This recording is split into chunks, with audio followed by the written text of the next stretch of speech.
Welcome to Brain Force CBSE classes. और आज हम डिस्कस कर रहे हैं एक्सरसाइज 7.2 क्लास 10 क्वेश्चन नंबर 10 के बारे में। तो जो कि हमारे चैप्टर का लास्ट क्वेश्चन है। इसके बाद में देखिए क्या दे रखा है, find the area of the rhombus if its vertices are.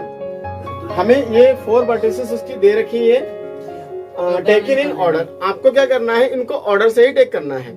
जैसे पहला वाला ए के लिए हो गया, दूसरा बी, सी और ये डी। इस तरीके से हम चीजों को ऑर्डरेबली ही लेंगे ताकि यहाँ पे जो हम डायग्राम बनाए उस डायग्राम में ये सही तरीके से सेट हो पाए। यानी जैसे हमने एक रोम्बस बना लिया, रोम्बस में क्या हुआ, एक ही प्लेस पे हम ये राइट कर लेंगे 3,0, 4,5 और C, -1,4 और D की वैल्यू -2, -1 आ जाएगा। तो क्या होगा देखिएगा, रोम्बस का जो जनरल फॉर्मूला होता है, जो हमें क्या निकालना है, इसका एरिया निकालना। तो एरिया के लिए हम क्या करते देखिएगा, एरिया ऑफ रोम्बस यानी 1/2 इंटू प्रोडक्ट ऑफ डायगोनल,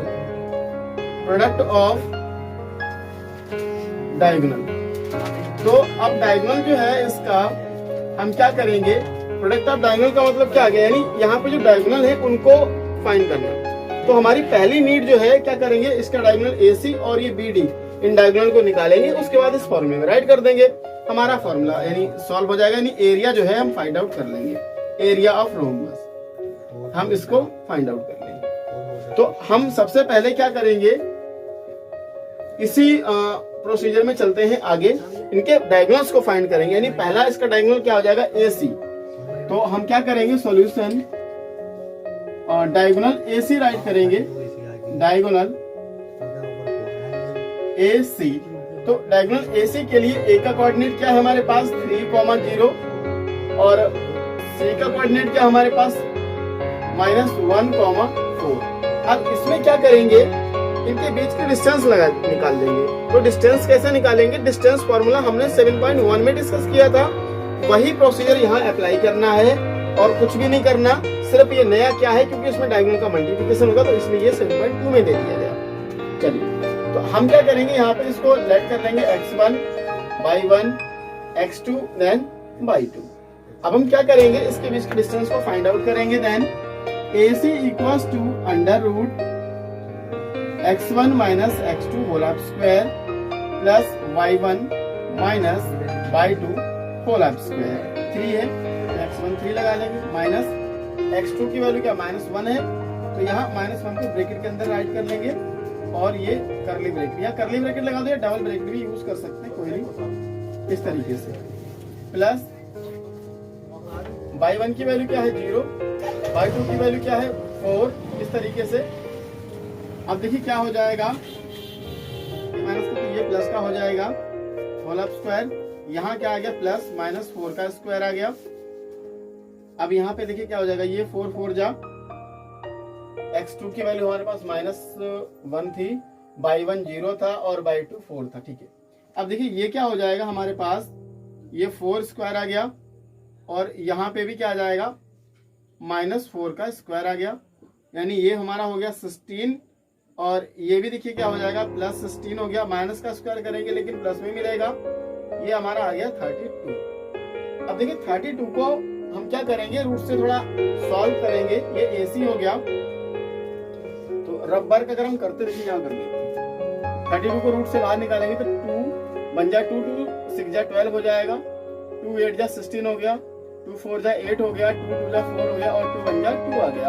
अब देखिए क्या होगा, ये एक और ये जिनका पेयर बनना है वो रूट से बाहर आ जाएंगे।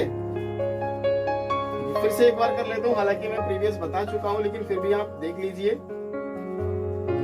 क्या है, इनका पेयर बन गया, 2 2 5 टाइम है तो 5 टाइम राइट कर लिए।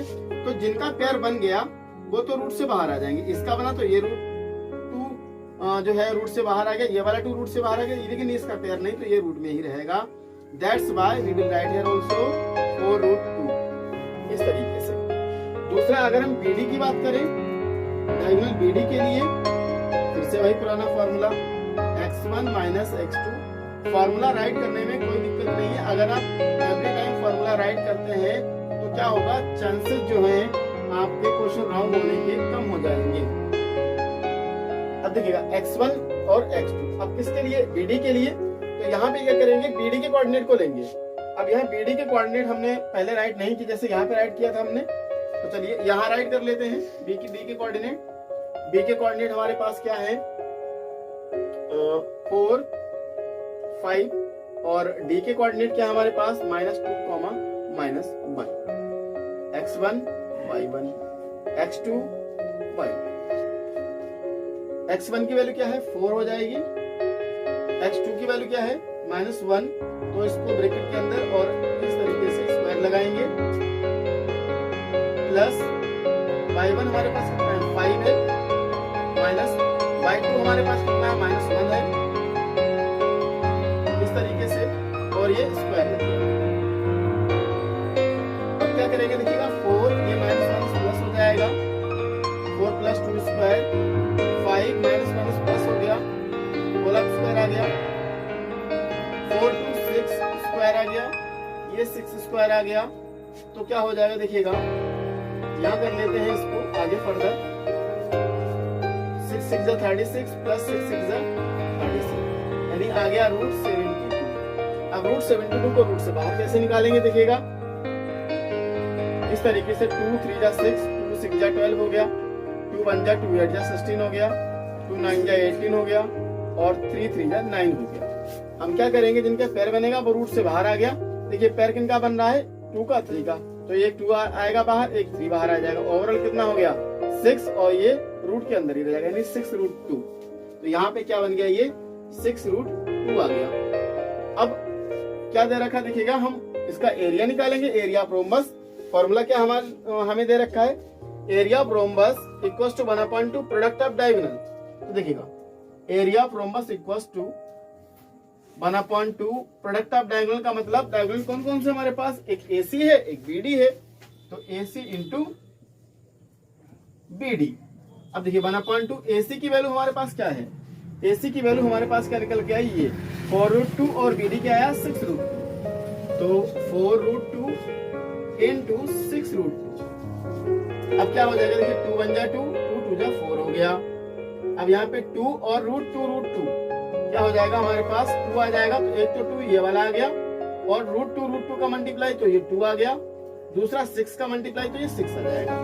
अब देखिए क्या हो जाएगा, 6 2 12 और 12 2 24, तो 24 स्क्वायर यूनिट।